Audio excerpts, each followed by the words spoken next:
último concerto com as duas mãos foi em 1998 com a Royal Philharmonic em Londres. E o último concerto só com a mão esquerda foi em 2002 em Beijing. O que acontece? Quer dizer que há 26 anos eu não toco com as duas mãos e há 22 anos só com uma mão. Mas eu conseguia, no final de cada concerto, com dois, três dedos, sempre tocar uma música lenta. Aliás, ainda não toco músicas rápidas. Mas numa turnê da orquestra pelo estado de São Paulo, passamos pela cidade de Sumaré, e aí um design quis vir atrás do palco, lá os seguranças falaram que não, eu falei, em absoluto, manda ele entrar. Ele entrou com um par de luvas. Quando eu vi o par de luvas, ele falou, com essa luva você acha que você pode tocar? Eu falei, posso lutar boxe, mas tocar não. Mas eu vi o interesse dele. Aí eu falei, semana que vem você vem lá em casa. Aí ele veio de Sumaré, aí eu falei, não, meu problema é que eu não consigo tirar os dedos das teclas.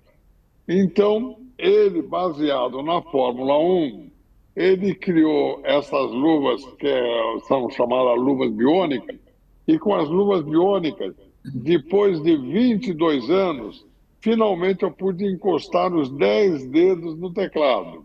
É claro que eu não tenho a velocidade, nem por sonho a velocidade que eu tinha antes. Eu chegava a fazer 21 notas por segundo numa escala.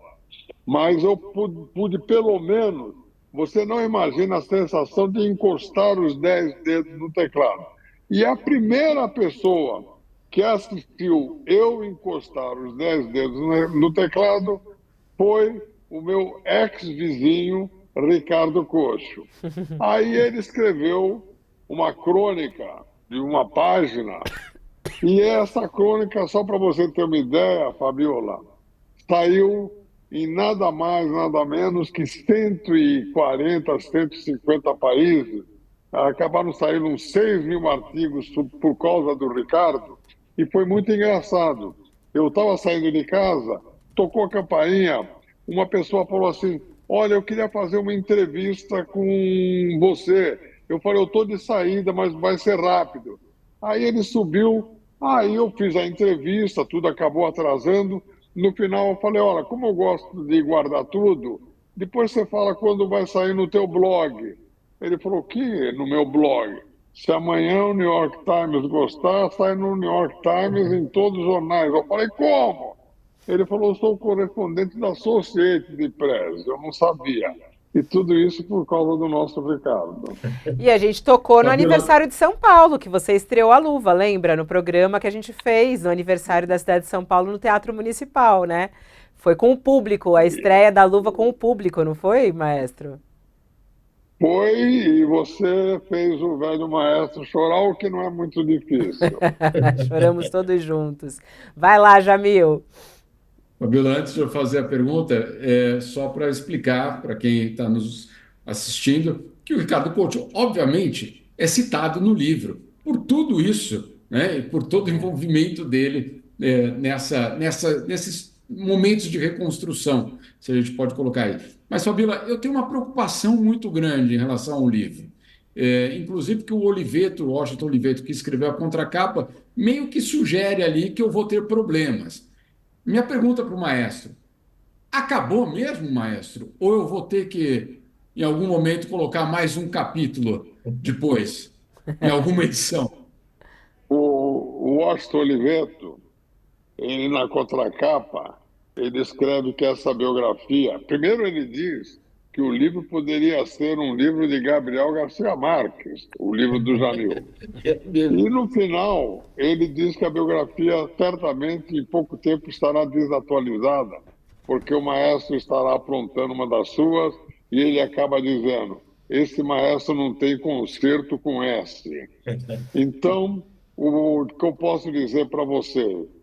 Hoje, já faz 15 dias, eu fico 6, 7, 8 horas por dia trancado no meu quarto, num tecladinho, porque o meu Impossible Dream continua. E com a mão esquerda, hoje eu diria que já tem 10% de chance. Mas como vou fazer o concerto de despedida dia 9 de maio de 2025 no Carnegie Hall, quem sabe dia 9 de maio eu faço meu concerto de despedida e perto dos 85 anos eu inicio a minha carreira de pianista. É o meu Impossible Dream. Por quê? Eu te respondo por que não. Por quê? Por que não? Não, É por que isso. não? É isso.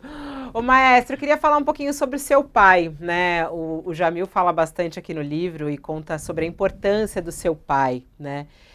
Inclusive nos empurrões que ele te deu e até mesmo o quanto ele ficava absolutamente encantado e obcecado pelo seu sucesso. Qual foi a importância do seu pai na sua construção, na sua carreira?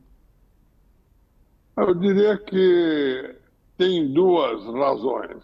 A primeira, o amor que meu pai tinha pelas artes. A segunda, porque ele, com 10 anos, gostaria de ser pianista em Portugal, estudar piano em Portugal, mas já trabalhava numa gráfica e perdeu um dedo nesse trabalho. A terceira, a perseverança e obstinação. Eu sou um cara obstinado. E a quarta, a esperança. Quando ele tinha 37 anos, 3 antes de eu nascer, ele teve um câncer violento, tiraram 3/4 do estômago e deram 6 meses de vida. E ele falou, é porque vocês não me conhecem.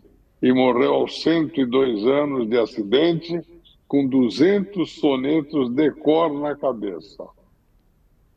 Não, e aí tem um trecho até interessante que o Jamil conta no livro, falando que antes das suas apresentações, quando você ainda era jovem, teu pai colocava um comprimido na sua boca, né? Você tinha ideia daquilo, maestro? Como é que foi isso? Se considera que, de certa maneira, aquilo te ajudava, não ajudava? Você acha que seu pai errou ao fazer isso? Como é que, revendo essa história, te pega? Não, é a desinformação científica dos anos 50. Você entrava numa farmácia e você podia comprar sulfato de benzendrina. Meu pai, o farmacêutico, falou para ele que aquilo era bom porque estimulava. Ninguém sabia que aquilo era doping, era anfetamina. E antes dos concertos, além de uma sessão espírita, o meu pai me dava uma pílula e eu dava o concerto elétrico. E de noite eu tinha dificuldade para dormir. Só depois que viemos a saber que eu estava tomando anfetamina. Mas isso era por uma desinformação científica. Mas isso aconteceu até os 14 anos de idade. Eu acho que algum médico falou para ele, olha, não dê isso mais. Eu falava para ele que eu tinha dificuldade para dormir. Depois nunca mais tomei até os 83 anos. Maestro,